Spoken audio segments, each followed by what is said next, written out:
Simba hakuno Boneri ntabwo yamwatse ibirenze nawe agomba mushakira iki ninde nyiri nimero aya basi sawa nacyo akiraho dore abandi bashoferi ba ambulance abandi baganga bagenzi be buriya n'utwara ambulance bari umuganga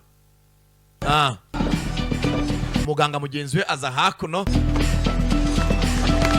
buriya ambulance akenshi usanga akenshi ziba ziri bize cyane muraro iremera birakomeye mutabare ambulance zihora zirukanga hasi hejuru kubera gutabara ubuzima bwa benshi usanga ari mpamvu no muhanda twanda kumirwa buriya ambulance ntabwo wayisanga ngo yahagaze ahantu ngo byaje apana ziba ziguruka ubwo amahirwe mugenzi we ntiyamubona sasa ari uko muri muravayo muri ambulance bakwaza bakoraga iki muri ambulance atari nayo utwara babwa yitonze video iranzira muzonze nyabona bino bintu njya babwiza ukuri umusore yaraje na nyina bari kuri sare sheri wawe ari he po yatinze. What about you, young lady? Urahabona ute mukobwa muto? Oh yeah, Lena told me about last night. Akajoro ryashize Lena yambwiye ngo mwari muri kumwe.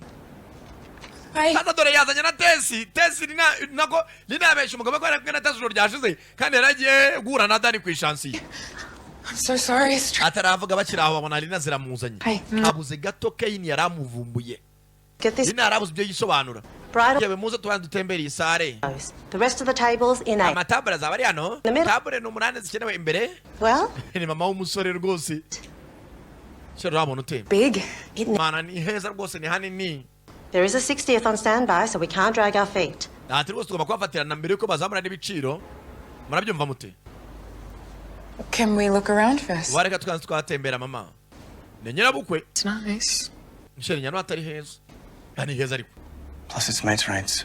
Hano rwose ni benshi bakoreye mu mariage. Appreciate Rose.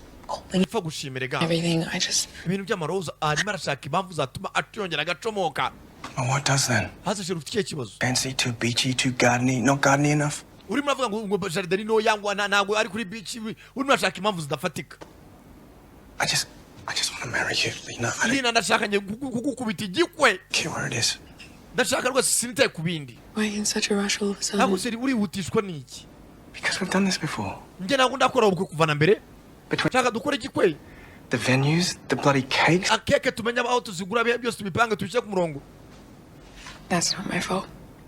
Kuba tumaranye imyaka 2 na mariage ntabwo ari amakosa yanjye. No. Oya umva. No, I'm not blaming you, obviously. Ntabwo ndimo ndakublaming sibyo. I just want to lock things in so we can just move on. Ndashaka ibintu tubivane mu nzira dukore mariage dukomeze ubuzima. Not everything is about your plan. Erega ibintu byose ntabwo ngomba kugendera kuri gahunda yawe sheri sibyo. Kane. Sibyo Kane. You want to take over, be my guest. Abo nose ushaka kunkontorera nka basi